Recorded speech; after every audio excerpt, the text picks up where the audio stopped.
우리 인류 역사상 전 세계를 지배했던 위대한 그런 지도자라고 할까요? 우리 동양권에서 몽골의 징기스칸을 들 수가 있겠죠. 그런데 그 이전에 생각해 볼 수 있는 또 한 사람이 있는데 바로 그 유명한 알렉산더 대왕이 되겠습니다. 이 알렉산더 대왕이 성경에도 등장하고 있는 어떤 제국을 무너뜨렸느냐 하면은 구약 성경에 보면은 이스라엘의 고대 역사와 관련된 주변 대국 중에 아수르가 있고 그리고 바벨론이 있고 그리고 그 다음에 세워진 국가가 파사 제국, 바사, 그러니까 페르시아 제국입니다. 바로 이 알렉산더 대왕은 페르시아 제국을 무너뜨린 장본인이 되겠습니다. 그리고 북아프리카, 이집트를 중심으로 하는 북아프리카 지방을 지배를 했고, 그리고 유럽은 당연히 지배를 했고, 심지어는 이제 아시아, 서남아시아까지 진출을 했는데, 그 흔적이 지금도 북인도라고 불리워지는 고대의 땅, 이 파키스탄까지도 그 영향을 미쳤다고 하는 흔적을 찾아볼 수가 있겠습니다. 헬라 문화하고 또 그 인도 문화가 융화가 되어서 나타난 미술 중에 하나가 간다라 미술이라고 하는 것이 있습니다만은 이것이 다 알렉산더의 영향으로 그렇게 해석이 되어집니다. 지금도 옛날에 인도 땅은 지금의 인도뿐만 아니라 파키스탄이나 아프가니스탄도 다 인도 땅이었습니다. 종교 문제로 국가가 세 나라로 나뉘어지긴 했습니다만 지금 옛날에 북인도인 파키스탄 일부 지역에서는 이 알렉산더 대왕의 정복에 의해서 그쪽 지역으로 이제 정벌군으로 왔던 군인들이 현지 여성들과 결혼을 해서 후손들이 지금까지도 고유한 풍속과 모습과 삶의 형태로 살아가고 있다고 하는 흔적을 찾아볼 수 있을 정도로 그렇게 넓은 영토를 지배했던 사람이 알렉산더 대왕이 되겠습니다. 그가 이제 아버지가 갑작스럽게 죽고 나니까 20살에 왕이 되었는데 이것저것을 정복하고는 그가 한 말이라고 남겨진 이야기가 있습니다만은 더 이상 정복할 땅이 없어서 심심하다. 그런 말을 이제 남겨 놓았다고 합니다. 이런 말을 했지만 인도 땅을 정복하려고 공략을 하고 그 다음에 또 이제 아프리카 쪽으로 진출을 하려다가 그만 열병에 걸리게 되었고 열병 때문에 이제 33살의 젊은 나이에 급사를 하게 되었습니다. 10여 년 가까이 계속 원정 지배를 하고 또 침략을 하고 정복을 하는 그런 그 전쟁의 역사 속에 20살부터 죽을 때까지 33살까지 그런 세월을 보내게 됩니다. 그러니까 얼마나 병사들도 국민들도 피로하고 또 반란이 이곳저곳에서 벌어지고 하니까 극심한 스트레스에 시달리고 결국은 열병에 의해서 33살에 죽게 되었습니다. 그가 죽게 되니까 어느 철학자가 이 알렉산더 앞에서 이런 말을 했다고 기록에 남겨져 있습니다. 뭐라고 그랬느냐 하면은 어제는 온 세상도 그에게 부족했지만 오늘은 2평의 땅으로도 충분하네. 어제까지는 그가 흙을 밟고 다녔지만은 오늘부터는 흙이 그를 덮고 있네. 그런 말을 남겨놓았습니다.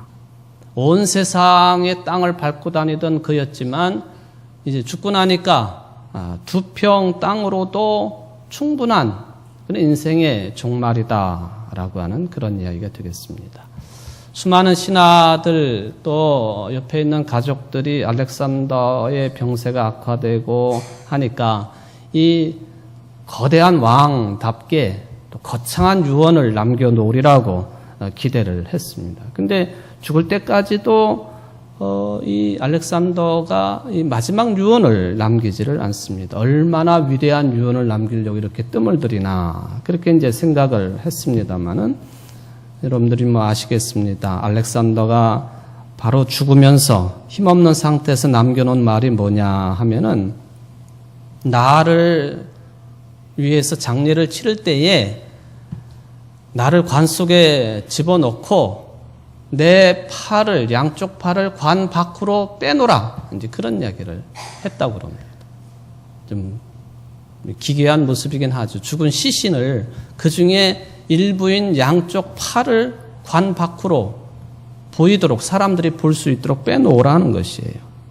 그러면서 덧붙이기를 천하를 손에 쥔 나도 죽을 때에는 빈손이라고 하는 것을 세상 사람들에게 말해주고 싶다. 공술의 공수거라고 하는 의미를 알렉산더가 이야기를 합니다. 죽을 때는 자신도 예외 없이 빈손으로 돌아간다고 하는 것. 엄청난 땅을 정복하고 수많은 전쟁을 치르고 대왕이라고 하는 호칭을 받았지만은 자신도 여기서 예외가 될 수 없다고 하는 것을 사람들에게 알려주고 싶었던 그런 심정이 이 유언 속에 들어있다고 생각을 해볼 수가 있겠습니다. 사람의 존재라고 하는 것 유한하지요. 이게 성경의 정신이고 또 진리이고 가르침이 되겠습니다. 또 한 사람 알렉산더 이야기를 좀 해보려고 합니다. 알렉산더 교수라고 하는 사람, 의사인 교수가 있습니다마는 이 양반이 나는 천국을 보았다라고 하는 그런 책을 내놓고 또 제2탄으로서 나는 천국을 보았다 하는 그런 그 책을 내놓았습니다.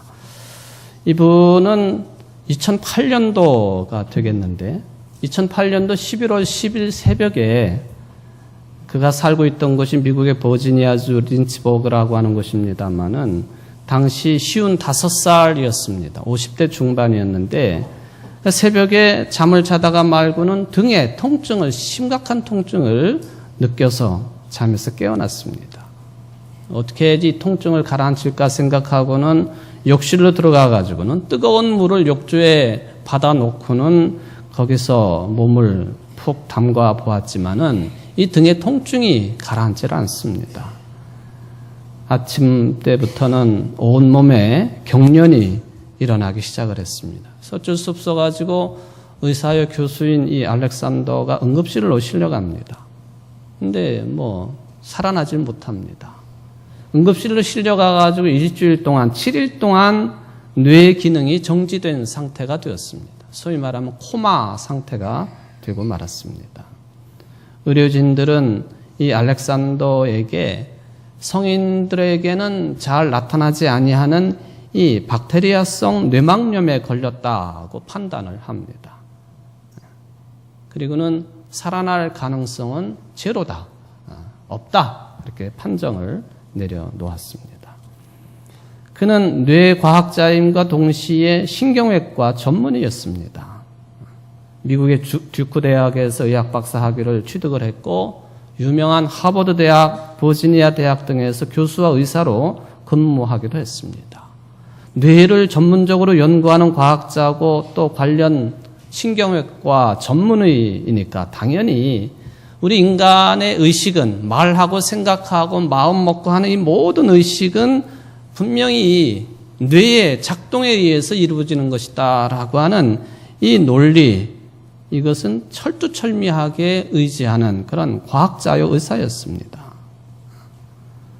누가 만약에 그 사람에게 무슨 신비한 영적인 체험이나 신앙적인 체험이나 또 신비로운 경험담을 이야기를 하면 그거는 환상이라고, 착각이고 환상이라고 판정 내리는데 조금도 주저함이 없었던 과학자 의사였었습니다.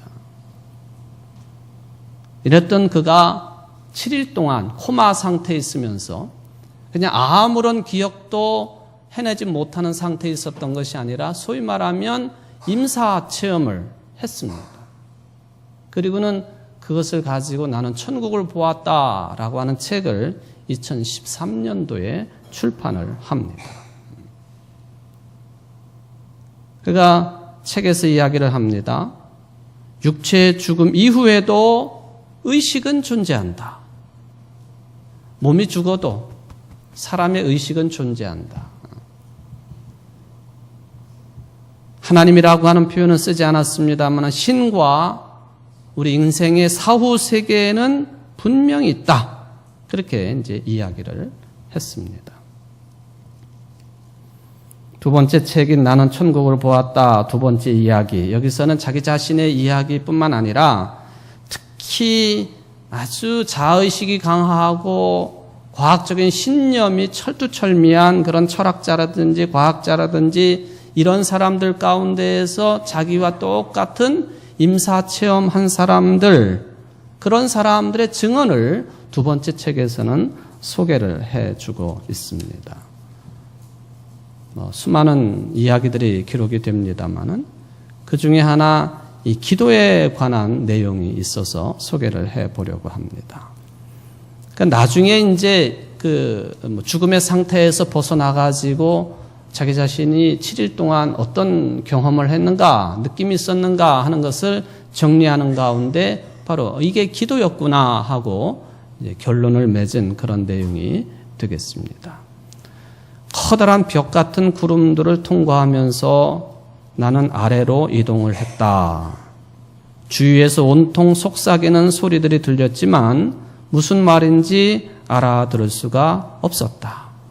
이제와 생각해 보니까 그때 어둠 저편에서 내 위아래에 쫙 깔린 보일 듯 말 듯, 느껴질 듯 말 듯, 들릴 듯 말 듯 여러 층위의 존재들이 무엇인가를 하고 있었는데 지금 와서 생각해 보니까 그들이 바로 코마 상태에 빠진 나를 위해서 기도하고 있었던 것이다.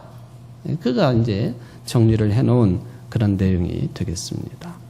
이런 상태로 있다가 그가 눈을 떴습니다.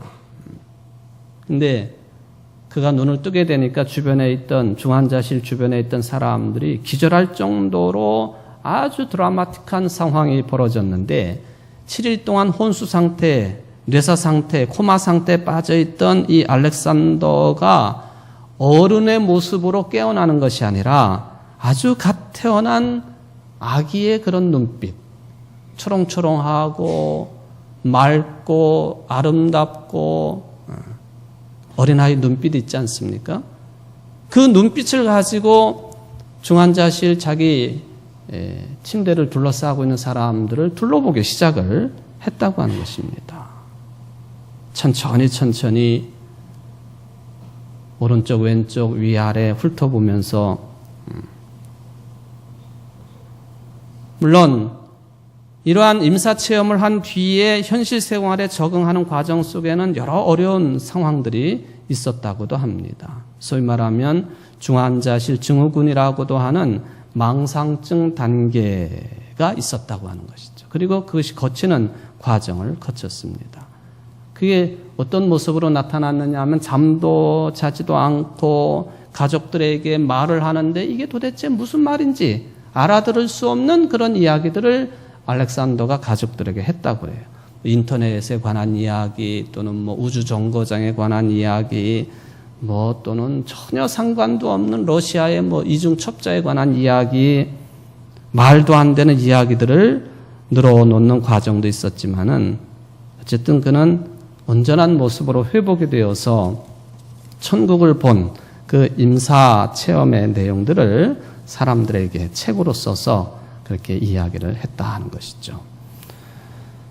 그가 경험한 이런 특별한 경험을 이제 하고서 이제 정리를 하는 그런 단계, 아주 성숙한 모습을 글로 나타냈습니다만은 그가 평생을 뇌를 연구하고 뇌의식에 대한 연구를 했던 공상이나 또는 그 영적인 상태나 이런 것들을 조금 더 허용하지 않았던 그런 과학자요, 의사였었는데 그가 이러한 임사 체험, 혼수 상태를 통해서 뭘 깨달았느냐 하는 것은 뇌라고 하는 이 조직과 활동, 이것이 바로 우연의 산물이 아니다. 또 인간의 의식 자체가 뇌가 만들어낸 것이 아니다라고 하는 것을 깨닫게 됐다는 것이죠. 말하자면 인간은 철저하게 영적인 존재다라고 하는 것을 깨달았다고 하는 것이죠. 굉장히 중요한 깨달음을 가지게 됩니다.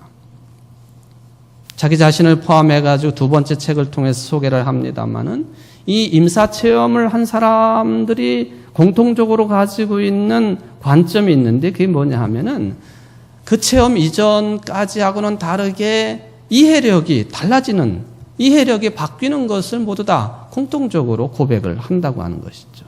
뭐냐 하면 이 우주 공간에는 특히 과학자들이 고백을 할 때 과학만으로는 설명할 수 없는 질서가 분명히 존재한다는 것입니다. 뿐만 아니라 우리 한 사람 한 사람을 이야기를 한다면 우리 모든 인간들은 살아갈 이유가 있기 때문에 생명을 가지고 이 땅에 태어나고 존재한다라고 하는 이 귀중함을 깨닫게 된다고 하는 것입니다. 그리고 영혼의 삶을 믿게 되고 또 천국의 관점에서 세상을 바라보게 되고 인간들을 바라보게 되고 주변의 모든 것들을 궁극의 개성과 독특함을 지니고 있는 그런 존재들로 대할 수 있게 되어지고 알렉산더는 자기 자신에게 온 변화 중에 아주 크나큰 변화 하나를 꼽고 있습니다만은 알렉산더 자신과 다른 사람에 대해서 그동안에 스스로도 찾아낼 수 없었던 그런 변화입니다만은 자기 자신과 다른 사람에 대해서 참을성이 엄청나게 늘어났다는 것입니다. 사람에 대해서 너무 우리가 성질이 급하고 말이 빨라가지고 참지 못하고 인내력을 발휘하지 못해 수많은 사건, 사고들이 일어나게 되어 있습니다만 특별히 여름철에는 더욱 그렇죠. 기후탑도 있겠습니다. 그런데 알렉산더가 임사체험을 하고 가장 큰 변화 중에 하나는 아주 실제적인 문제인데 자신과 다른 사람에 대해서 참을성이 유별나게 늘어나고 확대되었다고 하는 것입니다. 이전보다도 훨씬 더 많은 면에서 자신과 다른 사람을 사랑하고 연민하고 용서하고 용인하고 자비로 대하는 이것이 크게 확대가 되었다 하는 그런 이야기죠. 임사체험 누구나 할 수 있는 것은 아닙니다. 임사체험 역시 우리 인간 육체를 가지고 있는 이 인생 삶의 유한함을 드러내는 그런 체험이 될 것입니다.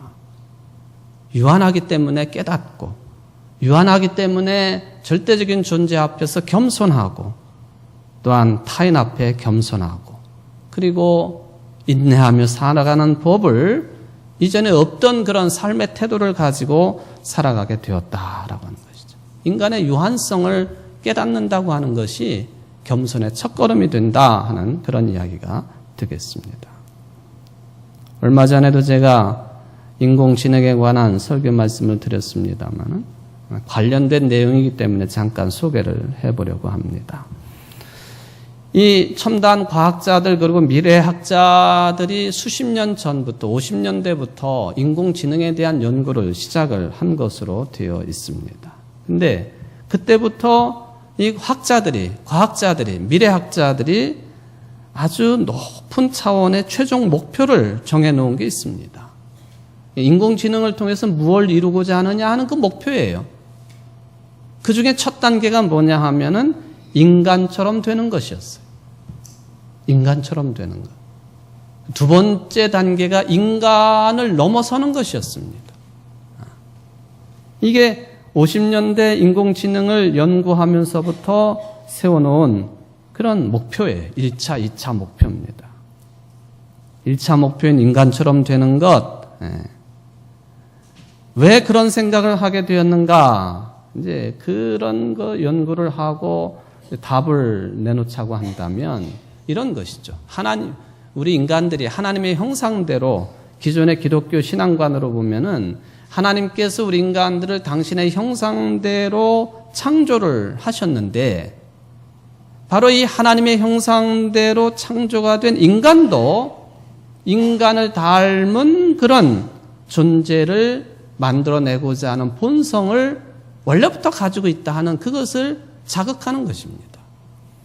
하나님이 인간을 하나님의 형상대로 지으신 것처럼 하나님의 형상대로 지음받은 인간도 인간을 닮은 그 어떤 존재를 만들고자 하는 그런 본성을 가지고 있다.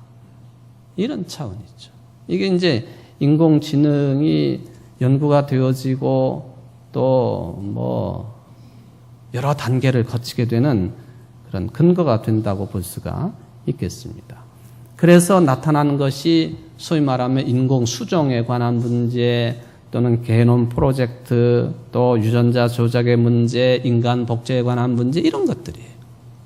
근데 여러분 이런 것들이 다 있어서는 안 된다, 가능하다 이런 논란 속에 지금도 우리가 쌓여 있기는 합니다만 그래도 인공수정이 됐던 게놈 프로젝트가 됐던 또는 그 유전자 조작이나 인간 복제라든지 이런 기술 등 이런 것은 철저하게 하나님께서 이미 만들어 놓으신 것들을 가지고 활용하는 것들입니다. DNA를 가지고 하는 것들 다 그런 내용들이. 그런데 이것과 비교해 보면 인공지능은 사람의 두뇌만 빌릴 뿐이지 절대적으로 기존에 존재하는 것을 가지고 무엇을 만들어내는 과정이 아니라고 하는 것에 있어서 이 창조 신앙과 인공지능을 통한 무엇인가를 만들어내는 이 일에는 커다란 충돌이 항상 있게 마련이다. 그래서 이런 지적들에 대해서 전통적인 경고라고 할 수 있는 출애굽기 20장 4절 말씀이 항상 거론이 됩니다. 뭐라고 말씀하시느냐 하면은 너희는 너희가 섬기려고 위로 하늘에 있는 것이나 아래로 땅에 있는 것이나 땅 아래 물속에 있는 그 어떤 것이든지 그 모양을 본떠서 우상을 만들지 못한다. 인공지능 그것을 통해 가지고 그런 기술을 통해서 뭔가 형상을 만들어내려고 하는 그것 자체가 일단 하나님의 말씀의 기본인 10계명 제2계명에 어긋난다. 그거는 우상 숭배라. 케네스 벅스라고 하는 사람이 말을 하기를 우상 숭배의 궁극적인 모습은 결론은 뭐냐 하면은 인간의 자기 도취, 자아 도취가 바로 궁극적인 우상 숭배라고 하는 이야기가 맞는 것 같습니다. 하나님에게 집중하지 아니하고 인간 자신에게 집중하는 모습, 하나님의 모습과 형상을 배제한 채 인간 자신의 모방과 형상에만 관심을 가지는 것, 결국은 인간 스스로의 숭배 거기에 빠지게 되어 있다 하는 그런 이야기죠. 그런데 여러분 놀랍게도 지금의 단계는 인간과 같은 그런 수준이 아니라 이미 인간을 넘어서는 수준의 인공지능 단계에 들어와 있다는 것이죠. 그게 벌써 알파고 바둑 대결에서 드러났다는 것입니다. 2014년에 이미 미국의 BBC 방송을 통해 가지고 인공지능이 최고조로 발달하게 되면은 그걸 뭘 말하는 거냐? 인류의 종말이다. 그렇게 발표를 한 것이 있습니다. 일종의 경고이지요. 이 말을 누가 했느냐 하면은 그 유명한 물리학자인 스티븐 호킹스 박사가 한 말입니다. 인공지능이 최고로 발달을 하면 그때는 곧 인류의 종말이다. 근데 놀랍게도 많은 학자들이 그때가 어느 때쯤일까 누구도 그 시간을 맞출 수는 없겠습니다만은 구체적으로 내놓은 시간이 2045년경 한 2050년경이라고 합시다. 지금부터 한 30년 조금 더 흐르면 인공지능의 발달이 최고조로 이를 것이다. 그때는 곧 인류의 종말일 것이다. 가만히 생각해 보니까 제가 나이가 한 90 정도 될 때 여러분 나이는 어느 때쯤 되시겠습니까? 지금부터 한 30년, 35년 뒤인 이야기예요. 나는 그 전에 죽을 것이니까 이런 일이 벌어지든 저런 일이 벌어지든 상관없겠다 하시는 분들도 계시겠고요. 저는 조금 걱정이 돼요. 90까지는 살 수 있을까? 우리 집안의 유전인자로 보면은 가능할 것 같기도 하고 절대적으로 불가능할 것 같기도 하고. 그런데 이 인공지능을 연구하는 사람들의 최종 목표가 있습니다. 그게 뭐냐? 오늘 이제 하나님의 말씀과 연결점이 거기서 찾아집니다마는 마지막 목표가 있으니 그것이 곧 하나님처럼 되는 거예요. 하나님처럼 된다고 하는 것은 창조의 주인공이 된다는 것이. 인간처럼 그 다음에 인간을 넘어선다. 그리고 마지막의 목표는 하나님처럼 되는 거예요.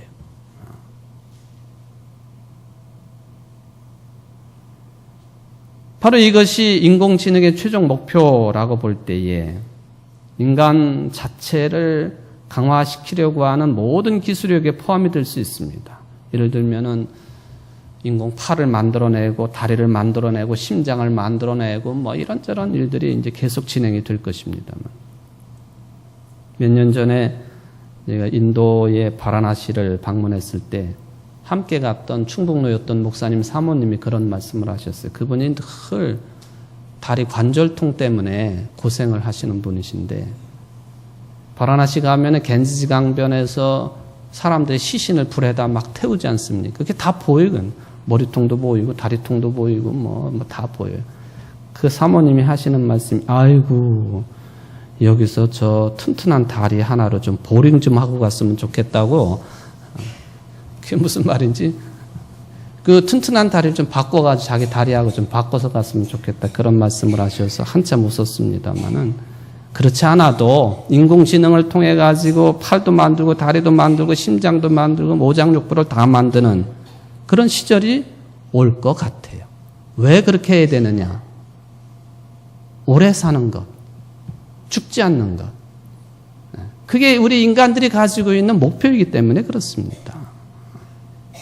그런데 여기에 장애가 되는 것이 병의 문제, 질병의 문제, 늙는 문제입니다. 이거를 해결해가지고 수명을 무한하게 연장을 시켜가지고는 불사생의 삶을 살아간다 하는 것이죠. 이거는 철저하게 성경 정신하고는 다른 내용입니다. 오늘 본문에 보면 태초에라고 하는 말로 성경의 첫 장이 첫 단어가 시작을 합니다. 이거는 우주의 시작이 누구로부터 됐느냐, 어떻게 됐느냐 하는 그런 말씀을 가리킨다고 볼 수가 있겠죠. 그때 당시 사람들이 이런 말씀을 사용을 했지만 무슨 뭐 물리과학, 상식, 지식 없었을 때죠. 그런데 저들이 생각할 때에 모든 것들의 시작이 있다고 하는 것만은 분명하게 인식하고 신앙 고백한 것이 태초에 하나님이 천지를 창조하셨다는 말씀입니다. 천지까지 말하지 않아도 여러분들 인생이 어디에서 왔습니까? 나는 어디에서 왔는가? 어머니의 난자와 아버지의 정자가 만나가지고 내가 태어났다? 그건 아주 짧은 식견이지요. 까마득한 것입니다. 부모를 떠나고 할아버지 할머니를 떠나고 올라가고 도대체 나는 어디에서 왔느냐? 그것은 우주 만물이 어디에서부터 시작됐느냐 하는 질문과 같습니다. 이 까마득하고 아득한 시간, 이게 바로 창세기 기자가 말하고 있는 태초에라고 하는 말씀입니다. 공동번역 성경에는 오늘 제가 제목으로 잡은 것처럼 한 처음에 그렇게 번역을 해 놓았습니다. 태초에 일어난 일, 하나님이 천지를 창조한 사건이라고 하는 그런 말씀이죠. 이거는 이런 분야에 대해서 이만큼도 생각해보지 못한 사람들에 비하면은 세상을 직관하고 피조세계를 직관하고 나 자신을 바라보는 그런 관점이기 때문에 굉장히 중요한 관점입니다. 그래서 성경이지요. 여러분, 태초에 하나님이 천지를 창조하셨다? 또는 한 처음에 하나님께서 하늘과 땅을 지어내셨다. 이 의미가 제가 포괄적인 의미를 말씀을 드렸습니다만 두 가지의 중요한 뜻을 담고 있다고 하는 것을 말씀을 드려보겠습니다. 하나는 뭐냐 하면은 천지를 포함한 모든 피조 세계에 대한 긍정입니다. 긍정. 사람에 대한 긍정, 자연에 대한 긍정, 모든 내가 경험할 수 있는 것, 경험할 수 없는 것, 모든 것을 내가 받아들인다는 거죠. 이게 태초에 하나님이 천지를 창조하셨다라고 하는 말씀입니다. 왜 그래야 되느냐? 바로 하나님이 창조하셨기 때문에 받아들인다는 거예요. 물론 현실은 달라요. 자연재해가 우리의 이런 마음을 무너뜨립니다. 지진도 그렇지요. 전쟁도 그렇지요. 장마도 그렇지요. 모든 이 자연재해가 이것을 긍정하는데 장애 요소로 작동하는 건 분명한 사실입니다. 그러나 그럼에도 불구하고 천지불인이라고 하는 노자의 말이 있기는 합니다만은 그럼에도 불구하고 하늘과 땅이 선한 것이고 좋은 것이고 긍정적인 것이고 이게 태초에 하나님께서 천지를 만드셨다 하는 말씀의 의미라는 거예요. 어떤 사람들 중에 보면은 매사를 부정적으로 보는 분들이 있습니다. 성경 정신과 좀 다른 거예요. 성경의 정신은 처음부터 긍정입니다. 오늘 하나님이 처음으로 빛을 만드셨잖아요. 만드시고 뭐라고 그러십니까? 보시기에 좋았더라. 굿 그랬습니다. 아무리 자연재해가 있고 우리를 괴롭히는 상황이 벌어진다 할지라도 그럼에도 불구하고 세상은 근본적으로 그것을 긍정하고 좋게 보고 왜 그러냐 하면은 하나님께서 만드셨기 때문에 그런 것이죠. 두 번째 내용입니다. 하나님이 만드셔서 좋은 세상인데 그래서 인간도 사실은 두 번째로 넘어가기 전에 우리 인간의 삶 자체가 얼마나 문제가 많습니까? 요새 터키나 아프가니스탄 또 파키스탄 스탄자가 붙은 지역이 왜 이렇게 문제가 많습니까? 스탄이라고 하는 말이 그게 땅이라는 뜻이에요. 나라라는 뜻도 있지만 그러니까 스탄이라고 붙은 나라는 다 무슬림 국가입니다. 무슬림 국가예요. 이슬람 종교를 신봉하는 국가들이에요. 한번 잘 따져보세요. 우즈베키스탄, 키르기스탄, 파키스탄 또 뭐 있어요? 하여튼 스탄 다 알라를 믿는 국가들입니다. 다 사람들이 하는. 프랑스 니스에서 그 무슬림 한 사람이 트럭을 그냥 지그재그로 몰면서 그냥 사람을 깔고 뭉개고 얼마나 더 많은 사람이 죽을지 모르겠습니다만은 사람들이 하는 짓이죠. 뭐가 긍정할 수 있는 것이냐? 뭘 수용할 수 있고 뭘 받아들일 수 있느냐? 그럼에도 불구하고 성경은 하나님이 만드셨기 때문에 좋은 것이다. 인간을 만들어 놓으시고는 당신의 형상대로 지음받은 인간을 보시고는 하나님이 말씀하시기를 그냥 다른 것은 좋았다 하셨는데 매우 좋았다. 심히 좋았다. 왜 그래야 됩니까? 하나님이 만드셨기 때문에. 이 내용의 두 번째 의미는 뭡니까? 하나님이 만드신 피조 세계를 그 어떤 것이라도 절대화시켜서는 안 된다는 말씀이에요. 우상화시켜서는 안 된다 하는 그런 의미가 들어있다라고 하는 것이죠. 초대교인들은 이 신앙을 그대로 물려받습니다. 사도신경을 여러분들이 오늘도 고백을 했습니다마는 첫 항목이 그것 아닙니까? 전능하신 하나님 아버지를 내가 믿사오며 천지를 만드신 창조주 하나님을 내가 믿습니다. 이 고백은 이 세상을 지배하고 있는 절대 권력이라든지 눈에 들어오는 것들이라든지 손에 만질 수 있는 것들이라든지 절대로 그런 것에 휘둘리지 않겠다고 하는 단호한 신앙 고백입니다. 예수님에 대한 신앙 고백은 좀 논란이 많아가지고 사도신경에도 보면 그 내용이 많아요. 하나님께 대한 신앙 고백은 아주 단순하고 명쾌합니다. 천지 창조, 창조주 하나님, 전능하신 하나님이시다. 그 고백은 처음부터 지금까지 변함없이 이루어지는 내용입니다. 초대교회 시절의 절대 권력은 구약시대 때에도 바벨론 포로기를 보낸 것처럼 로마 제국이었습니다. 로마 제국. 자신을 절대화하는 그런 제국입니다. 초대교회 교인들 예배를 드릴 때마다 로마 제국이나 로마 황제가 아니라 하나님만이 전능하신 존재이시고 그 하나님께서 하늘과 땅을 지으셨고 우리를 지으셨다고 고백한 거죠. 시대의 정신에 대한 저항입니다. 놀라운 신앙 고백이지요. 예수님께서 제자들에게 묻습니다. 너희는 나를 누구라 하느냐? 고백해봐라. 그때 물어보신 장소가 가이사랴 빌립보라고 하는 계획도시를 배경으로 놓고 물어보십니다.